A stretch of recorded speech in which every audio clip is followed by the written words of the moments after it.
ശ്രദ്ധിച്ചു കഴിഞ്ഞാൽ നിങ്ങൾക്ക്, അതായത് ഈ അവരുടെ പ്രശ്നം ആദ്യം പറയാം. അവർ ഉടമ്പടി ചെയ്യാനുണ്ടായ ഒരു സാഹചര്യമുണ്ട്. അതായത് അത് നമ്മളെ സംബന്ധിച്ചിടത്തോളം കുറച്ചുകൂടി ചിലപ്പോൾ അത് ബാധകമാകും. അവർക്ക് ഉള്ളൊരു വിഷയം ജപ്തിയാണ്. ഇപ്പം മാർച്ച് മാസം കഴിഞ്ഞില്ലേ ഇപ്പോൾ അല്ലേ? മാർച്ച് മാസം എല്ലാവർക്കും ഇപ്പോൾ ബാങ്കിൽ നിന്നൊക്കെ പേപ്പർ വന്നുകൊണ്ടിരിക്കുന്ന സമയമാണ്. അപ്പോൾ ഇവർക്ക് ജപ്തി, പേപ്പറല്ല വന്നത്, ജപ്തിയാണ് വന്നത്. കൃപാസനത്തിൽ ജപ്തി വന്ന അയാൾ അന്ന് തന്നെ കാണും. പിന്നെ അയാളെ മാറ്റി വെക്കത്തില്ല. അടിയന്തര വിഷയങ്ങളെല്ലാം കാണും. നിങ്ങൾ ഉടമ്പടി ഒന്ന് പുതുക്കി കറക്റ്റായിട്ട് നിന്നാൽ മതി. ഉടമ്പടി ബേസ്ഡായിട്ട് നിങ്ങൾ സിൻസിയറാണെന്ന് ഞങ്ങൾക്ക് ഓഫീസിൽ നിന്ന് തോന്നിയാൽ നിങ്ങളുടെ ഏത് വിഷയവും ഏത് സമയത്തും എടുക്കും. വിഷയത്തിനാണ് പ്രാധാന്യം, വ്യക്തികൾക്കൊന്നും ഒരു പ്രാധാന്യമില്ല. വെച്ച് കഴിഞ്ഞാൽ ഇപ്പോൾ സ്വാധീനവും അങ്ങനെ ഏതെങ്കിലും തരത്തിലുള്ള ഒരു രീതിയിൽ നമുക്ക് ഉടമ്പടിയിലേക്ക് വരാൻ പറ്റത്തില്ല. അതുകൊണ്ടാണ് റെക്കമെൻഡേഷൻസ് ഒന്നും സ്വീകരിക്കാത്തത്. നിങ്ങളുടെ വിഷയം ഓഫീസിൻ്റെ പറയുക, അത് കറക്റ്റായിട്ട് അവർക്ക് തോന്നിയാൽ തീർച്ചയായിട്ടും നിങ്ങൾ ഉടമ്പടി ഫിറ്റാണെങ്കിൽ നിങ്ങൾ അപ്പം തന്നെ കാണാൻ പറയും. ഉടമ്പടി ഫിറ്റായി നിർത്തണം എപ്പോഴും. കാര്യം അങ്ങനെയാണ് ഈ ആൾക്കാർ സാക്ഷ്യങ്ങളെല്ലാം പറഞ്ഞു കൂട്ടണത്. സുനിൽകുമാർ, വിഴിഞ്ഞം ഫൊറോണ, ട്രിവാൻഡ്രം. അപ്പം അയാളുടെ കുറേ പ്രശ്നങ്ങളുണ്ട്. ഈ ബിന്ദു ആൻ്റിയുടെ പ്രശ്നം തന്നെ പോലെ തന്നെ ഈ സുനിൽകുമാറിൻ്റെ പ്രശ്നമൊക്കെ റീസെൻ്റ് ഉടമ്പടി ഇന്നലെയും മെനയുന്നതായിട്ട് പറഞ്ഞു പോയ സാക്ഷ്യങ്ങളാണിതെല്ലാം. അതായത് സുനിൽകുമാറിൻ്റെ സാക്ഷ്യം, അയാളുടെ പ്രശ്നം പറഞ്ഞുതരാം.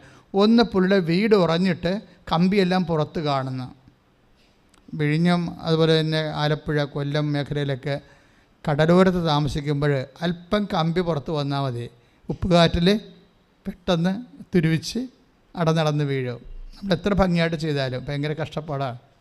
ഇപ്പോൾ ഇദ്ദേഹത്തിൻ്റെ വീട് അങ്ങനെ വന്നത്, അദ്ദേഹം പറയണത് 12 വർഷമായി എൻ്റെ വീട് ഇങ്ങനെ ഉറഞ്ഞ് കമ്പി പുറത്ത് കാണുമ്പോൾ ഉപ്പുകാറ്റടിച്ചിട്ട് അത് തുരുമ്പിച്ചിട്ട് അത് അടന്നടന്ന് വീഴും. അതാണ് ഒരു പ്രശ്നം. രണ്ടാമത്തെ പ്രശ്നം എന്ന് പറയുന്നത് അദ്ദേഹത്തിന് 5.5 ലക്ഷം രൂപ കടമുണ്ട്. അതാണൊരു പ്രശ്നം. അപ്പോൾ വീട് ഒരു പ്രശ്നം, പിന്നെ എന്താണ്, കടം വേറെ പ്രശ്നം. ഇനി കൊറോണയാണ്, അതുകൊണ്ട് ജോലിയില്ല. ആർക്ക്? അപ്പനും ഇല്ല ജോലി, മകനെയും ജോലിയില്ല. രണ്ടുപേർക്കും ജോലി വേണം. ഇതിലാണ് വിഷയം. അപ്പം ഇത് വെച്ച് അദ്ദേഹം ഉടമ്പടി ചെയ്യും. ഉടമ്പടി ചെയ്ത് കഴിയുമ്പോൾ,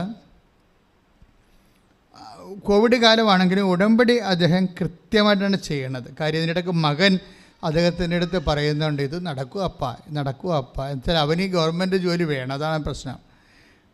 അതേ സമയത്ത് അതുകൊണ്ട് തന്നെ അപ്പൻ പറയും, നീ ഇത് കൃത്യമായിട്ട് എൻ്റെ കൂടെ ഒന്ന് കൂട്, അമ്മ ഇത് നിനക്ക് ചെയ്തു തരും.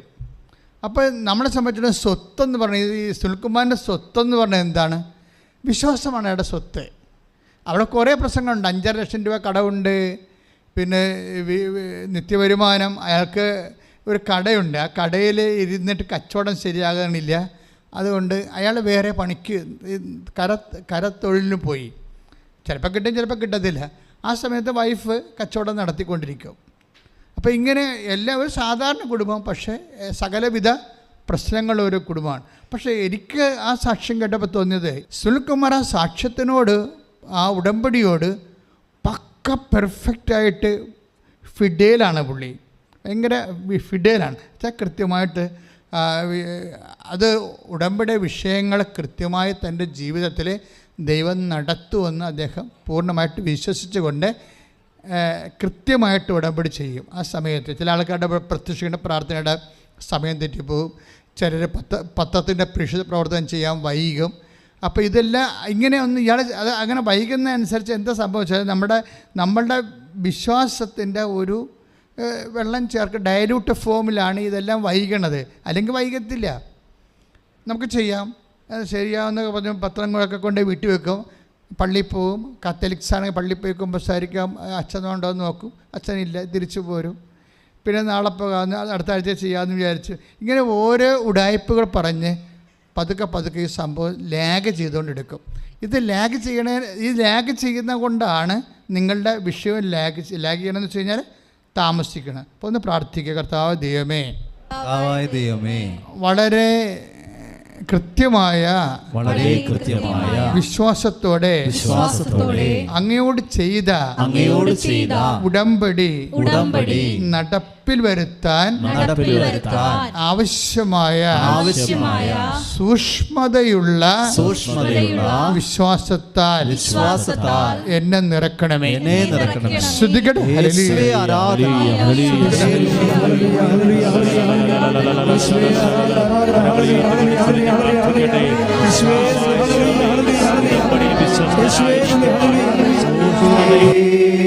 പരിശുദ്ധ പരമ ദിവ്യകാരുണ്യത്തിന്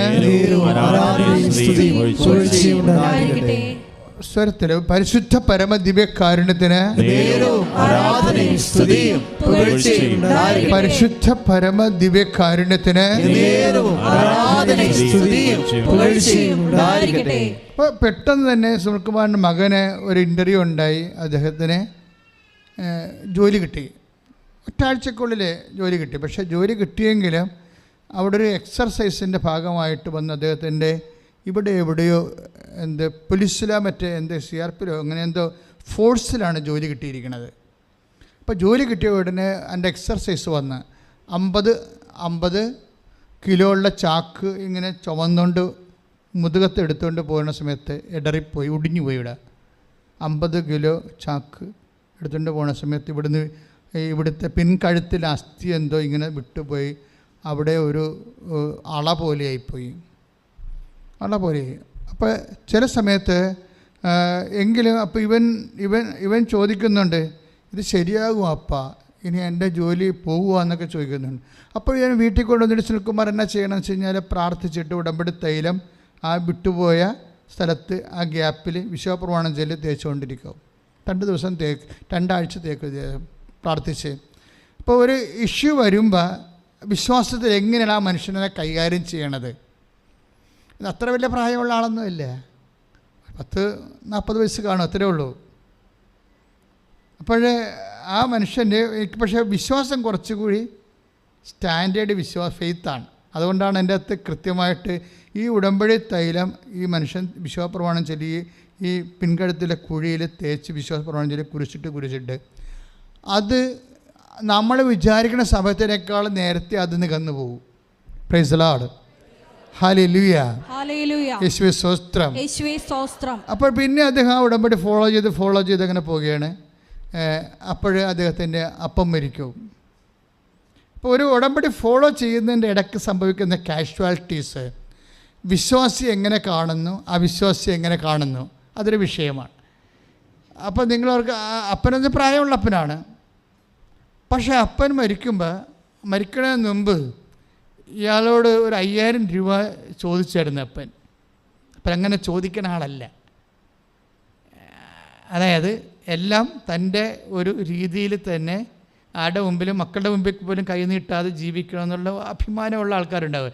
അങ്ങനെ കൂടിയ അഭിമാനമാണെന്ന് നമുക്കറിയത്തില്ല, അത് ഓരോരുത്തരുടെ നിലപാടാണത്. അപ്പോൾ അദ്ദേഹം 5000 രൂപ കൊടുത്തു. പെങ്ങളും അപ്പന് 5000 രൂപ കൊടുത്തു. കാര്യമൊന്നുമില്ല, അവരുടെ വീട്ടിൽ താമസിക്കുന്ന ആളാണ്. ചെറുക്കൊക്കെ ഇത്തിരി കാശ് കൈ ഇരിക്കണമെന്ന് എപ്പോഴും തോന്നത്തില്ലേ? അപ്പം അങ്ങനെ തോന്നുന്നില്ല അപ്പന്മാർക്ക്, പ്രായമുള്ളവർക്ക് പ്രത്യേകിച്ച് തോന്നും. അപ്പം അത് അങ്ങനെ എന്തൊരു സെക്യൂരിറ്റി പ്രോബ്ലമാണ് കൊടുത്ത്. പക്ഷെ ഒരാഴ്ച കഴിഞ്ഞപ്പോൾ അപ്പം മരിച്ചു. അപ്പോൾ അപ്പം മരിച്ചു കഴിഞ്ഞപ്പോൾ അപ്പനെ അടക്കി എല്ലാം കഴിഞ്ഞ ശേഷം തിരിച്ച് പുള്ളി വരുമ്പോൾ അപ്പൻ്റെ പാസ്ബുക്കിൽ എഴുതി കൊടുത്തിരിക്കുകയാണ് ബാങ്കിൽ 5.5 ലക്ഷം രൂപ എൻ്റെ മകൻ, എൻ്റെ കയ്യിൽ ആസ്തി 5 ലക്ഷം രൂപയുണ്ട്, അത് എൻ്റെ കാലത്തിന് ശേഷം എൻ്റെ മകന് കൊടുത്തേക്കാൻ പറഞ്ഞിരിക്കുകയാണ്. Praise the Lord. അത് കഴിഞ്ഞ സംഭവം വെച്ച് കഴിഞ്ഞാൽ 5 ലക്ഷം രൂപയാണ് കടം. അദ്ദേഹത്തിൻ്റെ കടം 5 ലക്ഷം രൂപയാണ്. അപ്പോൾ ആ പണം വാങ്ങിച്ചിട്ട് കുറേ സ്വർണ്ണം അപ്പൻ്റെ കയ്യിലുണ്ടായിരുന്നു. അത് മക്കൾക്ക് 2 കൂടി എഴുതി വെച്ചിരിക്കുകയാണ്. പെങ്ങൾക്ക് കെട്ടിച്ചു വിട്ട പെങ്ങളുണ്ട്, അവക്കും ഇയാളുടെ പെൺകുഞ്ഞുങ്ങളുണ്ടാകും ചിലപ്പോൾ. അയാൾക്കും കൂടി അപ്പൻ എഴുതി വെച്ചിട്ട് അപ്പം മരിച്ചു. അപ്പോൾ അതെല്ലാം മാതാപിതാക്കന്മാരുടെയൊക്കെ എന്ത് ജസ്റ്റായിട്ടാണ് ചെയ്യണമെന്ന് അറിയാം. അവർ വളരെ കൃത്യമായിട്ടാണ് ചെയ്യണത്. ആ 5 ലക്ഷം രൂപ എടുത്ത് അയാളുടെ കടം വീടി. ഇതെല്ലാം നടക്കുന്നത് ഒരു 3 മാസത്തിനുള്ളിലാണ് ഇതെല്ലാം നടക്കുന്നത്. പക്ഷെ അതല്ല, ഒരു മകൻ്റെ അപകടം, അപ്പൻ്റെ മരിപ്പ്, ഇങ്ങനെയുള്ള കാലാവസ്ഥ ഭേദങ്ങൾ. ഇവിടുത്തെ മെയിൻ പ്രശ്നം എന്താണ്? കാലാവസ്ഥ ഭേദമല്ലേ? ഇപ്പോൾ നമ്മളിപ്പോൾ ഗ്ലോബൽ വാർമിംഗ് എന്നും പറഞ്ഞ് അനുഭവിക്കുന്നത് എന്താണ്? Global warming. അതാണല്ല പൊതുവായിട്ട് തോന്നുമ്പോഴൊക്കെ മഴ പെയ്യണത്. ഒക്കിയൊക്കെ വന്നത് അങ്ങനെയല്ലേ. ഭൂമി ചൂട് പിടിക്കുന്ന കൊണ്ടാണ് ഗ്ലോബൽ വാർമിങ്. അപ്പോൾ എന്നാ സംഭവിക്കുന്നത്? ക്ലൈമറ്റ് ചേഞ്ച്, കാലാവസ്ഥാ ഭേദങ്ങൾ വരും. അതുകൊണ്ട് തോന്നുമ്പോൾ കടൽ കയറും, തോന്നുമ്പോൾ പ്രളയം ഉണ്ടാകും. ഇങ്ങനെ നമുക്ക് ഒരു സെക്യൂരിറ്റി പോകുന്ന അവസ്ഥ. സെക്യൂരിറ്റി പോകുമ്പോഴും എപ്പോഴും നമ്മൾ ഇതുപോലെ ജീവിതത്തിലും ഉണ്ടാവും. കൃപാസനം മാതാവ് കാലാവസ്ഥാ ഭേദത്തിൻ്റെ മാതാവാണ്. അതിപ്പോൾ നിങ്ങളറിയാം, കാലാവസ്ഥാ ഭേദം, ക്ലൈമറ്റ് ചേഞ്ച്, ലൈഫിൽ ക്ലൈമറ്റ് ചേഞ്ച് വരുമ്പോൾ എന്തുകൊണ്ടാണ് കാലാവസ്ഥാ ഭേദത്തിൻ്റെ മാതാവാണെന്ന് പറയാൻ കാരണം, 2004 അമ്മ പ്രത്യക്ഷപ്പെട്ടത്. ഇവിടെ തന്നെ, ഞാൻ അന്ന് ഇവിടെ തന്നെ നിൽക്കുകയായിരുന്നു. അന്ന് കർത്താവ് എൻ്റെ കൂടെ മുമ്പിലിരിക്കുന്നുണ്ട്. ആരാധന നടക്കുന്ന സമയമാണ്. ഇതുപോലെ ഇത്രയും ആളൊന്നും ഇല്ലായിരുന്നു അന്ന്. 12,000 ആളെ അന്ന് ഹോളേ ഉള്ളൂ നമ്മൾക്ക്. ഇതൊന്നും ഇല്ലായിരുന്നു. ഇതൊന്നും സിറ്റുവേഷൻ പിന്നീട് വന്നതാണ്. ഇവിടെയൊക്കെ ആൾക്കാർ താമസിക്കുകയായിരുന്നു, വേറെ ആൾക്കാർ. അവർ നമുക്ക് വിലക്ക് തന്നിട്ടാണ് ഇതൊക്കെ ഇങ്ങനെ നമുക്ക് കിട്ടിയത്. അപ്പോഴേ ഇത് ഈ ഹോളിൽ നടക്കുന്ന സമയത്ത് അതേ അമ്മ പ്രത്യക്ഷപ്പെട്ടിരിക്കണം. നെഞ്ചത്തൊരു ക്ലോക്കിരിക്കുന്ന 10 സൂചി കാണിക്കണം, എന്തോ അപകടം ദുരന്തമുണ്ടാകാൻ പോകണം, പ്രാർത്ഥിക്കണമെന്ന് ഞാൻ ഓൺ ദി സ്പോട്ടിൻ്റെ മെസ്സേജ് പറഞ്ഞു കഴിഞ്ഞതിന് ശേഷം, അപ്പോൾ അന്ന് കണ്ട മാതാവ് എന്താ? സിൽവർ ഗ്രേയിലെ മാതാവാണ്. കലുഷിതമായ മേഘവിധാനത്തിൽ നിൽക്കണ ഈ അമ്മയുടെ കളർ കണ്ടില്ലേ? സിൽവർ ഗ്രേ ആണിത്. ഇത് ശരിക്കും പറഞ്ഞാൽ സുനാമി അമ്മ ദുരന്തമുണ്ടാകണമെന്ന് അമ്മ പറഞ്ഞതിന് അത് അമ്മ ഡിസംബർ 7 പ്രത്യക്ഷപ്പെട്ടിട്ട് മെസ്സേജ് പറഞ്ഞത്. പക്ഷേ അതിനുശേഷം ഈ ഡിസംബർ 26 സുനാമി വരണത്. സുനാമിയുടെ 2ാമത്തെ തിരയും കഴിഞ്ഞിട്ട് 3ാമത്തെ തിരയ്ക്ക് ഞാൻ കടലറ്റത്ത് നിൽക്കുന്നുണ്ട്. പട്ടാകാലമ്പോൾ ആളാണ്. ഒത്തിരി ആൾക്കാർ വീട്, സ്ഥലം, കോഴി, പശുവിനെയൊക്കെ എടുത്തുകൊണ്ട് ഓട്ടോറിക്ഷയിലൊക്കെ ഓടുന്നുണ്ട്. ഈ ജനം നാട് വിട്ട് പോകുന്നൊരു കാഴ്ച കാണുന്നത് ഭയങ്കര ആദ്യമായിട്ട് നമുക്ക് കാണുന്നത്. യുദ്ധം ഉണ്ടാകുന്നതിനേക്കാളും യുദ്ധം ഉണ്ടായ എവിടെയെങ്കിലും എടുത്ത് മിസൈൽ വീഴുമെന്നല്ലേ ഉള്ളൂ. കടൽ കയറണം അങ്ങനെയല്ലല്ലേ, മൊത്തം അങ്ങോട്ട് കയറുകയല്ലേ, എല്ലാ ജില്ല ബേസ് കയറിപ്പോവുകയല്ലേ. അപ്പോൾ ഈ മൊത്തം ഈ തീരദേശം ഇങ്ങനെ ജീവനും കൊണ്ട് ഓടുന്നൊരു കാഴ്ച ഞാൻ എൻ്റെ കണ്ണുകൊണ്ട് കണ്ടതാണ്. അപ്പോൾ ഞാൻ ഓടാനൊന്നും പോയില്ല. ഞാൻ ഇടയ്ക്കൊക്കെ അത് ആ അനുഭവ സാക്ഷി ഇടയ്ക്ക് പറയാറുണ്ട്. പോകാതെ കന്യാസ്ത്രീമാരവിടെ ഈ 10,000-2,000 ആൾക്കാരിങ്ങനെ നിൽക്കുന്ന സമയത്ത് ഈ അതിൻ്റെ കൂടെ നിൽക്കുന്ന ഈ മദർ തെരേസയുടെ കുറച്ച് കന്യാസ്ത്രീമാരുണ്ടായിരുന്നു, എൻ്റെ മഠത്തിൽ നിന്ന് വന്നവരായിരുന്നു. അപ്പോൾ അവർ വന്നപ്പോൾ അവരോട് പരിചയം ഉണ്ടാകാൻ ഞാൻ അവരോട് പറഞ്ഞൊക്കെ പോയി പ്രാർത്ഥിക്കാമെന്ന് പറഞ്ഞു. ഈ 3ാമത്തെ സാധനം വന്ന് കയറിയ വീടെല്ലാം നാട്ടുകാരെല്ലാം ഒഴുകിപ്പോയി മരിച്ചു പോകും. കാണത്തുകൂടിയില്ല, എവിടെ പോകണമെന്ന് പോലും അറിയാൻ പറ്റത്തില്ല. ആന്ധ്രയിൽ മരിച്ചൊരു ആലപ്പുഴ അടിഞ്ഞു അന്നത്തെ കാലത്ത്, ആളറിയാൻ പാടില്ലാതെ അവർക്ക് അറിയത്തില്ല, അവർ എഴുതിക്കൂട്ടിപ്പോയി. അപ്പോൾ ഇതാണ്, എന്തെങ്കിലും സംഭവിച്ച ആരുമില്ലേ, അതെപ്പോഴും നമ്മൾ ഓർത്ത് ജീവിക്കണം. നമുക്ക് ആരോ ഉണ്ട്, എന്തോ ഉണ്ടെന്നൊക്കെ പറയുന്നത് വെറുതെ ഒരു സ്വപ്നം പോലെ ഉള്ള ഒരു സെക്യൂരിറ്റിയാണ്. ദൈവം മാത്രമേ നമ്മുടെ കൂടെയുള്ളൂ. ശ്രുതികട്ടെ ഹല്ലേലൂയ.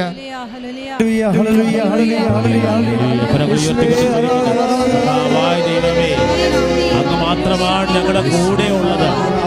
ആ വലിയ ബോധ്യത്തിലൂടെ ഈ ഉടമ്പടി ധ്യാനത്തിൽ ഞങ്ങൾ നയിക്കുന്ന നന്ദി പറയുന്നു. പരിശുദ്ധ പരമ ദിവ്യകാരുണ്യത്തിന് നെഞ്ചത്ത് കൈവച്ച് പ്രാർത്ഥിക്കുക. കർത്താവായ ദൈവമേ,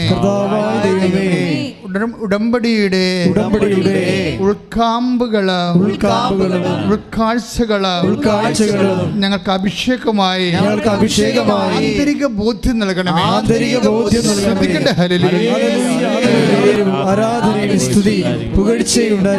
ഓൺലൈനിലുള്ളവരും പ്രാർത്ഥിക്കുക, നിങ്ങളും പ്രാർത്ഥിക്കുക. കർത്താവായ ദൈവമേ, അങ്ങേ സ്നേഹിക്കുവാൻ ഈ നിമിഷം നൽകിയതിനെ ഓർത്ത് നന്ദി പറയുന്നു. കർത്താവേ, അങ്ങയുടെ ഹൃദയത്തെ സ്പർശിക്കുന്ന വിധത്തില് ഞങ്ങൾക്ക് വചനം നൽകണമേ, പ്രാർത്ഥന നൽകണമേ. ഞങ്ങളുടെ നാവിനെ, കണ്ണപ്പുടങ്ങളെ അങ്ങയുടെ ആണിപ്പെടുതാർന്ന വലത് കരത്താൽ ഇപ്പോൾ അഭിഷേകം ചെയ്യണമേ, ഇപ്പോൾ അഭിഷേകം ചെയ്യണമേ. ശ്രദ്ധിക്കട്ടെ. പരിശുദ്ധ പരമ ദിവ്യകാരുണ്യത്തിന് അപ്പൊ സുനിൽകുമാറിന്റെ ഫെയ്ത്തിന്റെ ഘടന എപ്പോഴും നമ്മൾ ശ്രദ്ധിക്കേണ്ടത്. അച്ഛനും ഒരേ സാക്ഷ്യം, ഒരു ടൈപ്പ് സാക്ഷ്യങ്ങളാണ് അവതരിപ്പിക്കുന്നത്. എല്ലാ സാക്ഷ്യങ്ങളും ചിലപ്പോൾ എടുക്കുന്നത് ഉടമ്പടി കണ്ടൻറ്റുകളുള്ള സാക്ഷ്യങ്ങളാണ് ഞാൻ സാധാരണ എൻ്റെ ശ്രദ്ധയിൽപ്പെടുന്നത്. അപ്പോഴേ സുനിൽകുമാർ തൻ്റെ ജീവിത തകർച്ചയ്ക്ക് പ്രയോഗിച്ചിരിക്കുന്ന ഫെയ്ത്തിൻ്റെ ഘടന എന്താണ് ഘടന? അതായത് ഫെയ്ത്ത് തന്നെ നമുക്കറിയാമല്ലോ, വിശ്വാസം പലതരത്തിലുണ്ട്. അപ്പോൾ ഇപ്പം തന്നെ മരങ്ങളില്ലേ, പലതരത്തിലില്ലേ. ഇപ്പം ചിലപ്പോൾ ആഞ്ഞിലിയാണെങ്കിൽ വെള്ളം കൂടും ഇല്ലേ, ഇട്ടിക്ക് വെള്ളം ഉണ്ടാകത്തില്ല. തെങ്ങിനാണെങ്കിൽ മുറിച്ച് കഴിഞ്ഞാൽ നടുക്ക് ചോറായിരിക്കും അല്ലേ. ഇതുപോലെ വിശ്വാസവും നമ്മൾ അതിൻ്റെ പരിച്ഛേദം എടുത്തു കഴിയുമ്പോൾ ചില വിശ്വാസം പുറമേ നല്ല കാതലായിരിക്കും, പക്ഷെ അകത്ത് ചോറായിരിക്കും. അതാണ് വിഷയം വേണ്ടത്. ഇത് മുഴുവൻ കാതലായിരിക്കണം വിശ്വാസത്തിലെ. അതിന് കാഷ്വാലിറ്റി ഇടയ്ക്കൊക്കെ ഉണ്ടാവും. വിശ്വാസം ട്രെയിൻ ചെയ്യാൻ വേണ്ടി ഇടയ്ക്കിടയ്ക്ക് ഇതുപോലെ ഉണ്ടാവും. മകൻ്റെ കഴുത്തൊടിഞ്ഞു, പിന്നെ അത് കഴിഞ്ഞപ്പോൾ അപ്പം മരിച്ചു, പക്ഷേ ആ മനുഷ്യൻ്റെ വിശ്വാസം മരിക്കണില്ല. വിശ്വാസം അതേ സ്റ്റൈലിൽ തന്നെ കൊണ്ടുപോകുന്നു. പക്ഷേ ഇതിൻ്റെ അവസാനം ഇദ്ദേഹം തിരിച്ചറിയും. എന്താണ്? എല്ലാ തരത്തിലൂടെയും ദൈവം അദ്ദേഹത്തിനെ പരിപാലിച്ചു കൊണ്ടിരിക്കും. ദൈവത്തിന് മാറ്റമില്ല. കഴിഞ്ഞ ദിവസങ്ങളിലെ ആലപ്പുഴക്കാരൻ ഒരു ജോബി ജോർജ് ഒരു സാക്ഷ്യം പറഞ്ഞ്, അപ്പോൾ ജോബി ജോർജിൻ്റെ സാക്ഷ്യത്തിൻ്റെ ഘടന പറഞ്ഞു തരാം. അപ്പോൾ അദ്ദേഹം ഒരു 6 വർഷം മുമ്പ് ഉടമ്പടിക്ക് മുമ്പ്, ഉടമ്പടി ഉണ്ടാകുന്നത് 16-ലാണ്, അതൊക്കെ മുമ്പ് അദ്ദേഹം ഇവിടെ കൗൺസിലിങ്ങിനൊക്കെ വരുമായിരുന്നു. അപ്പോൾ അദ്ദേഹത്തിന് ഒരു സ്ഥലം എടുക്കണം.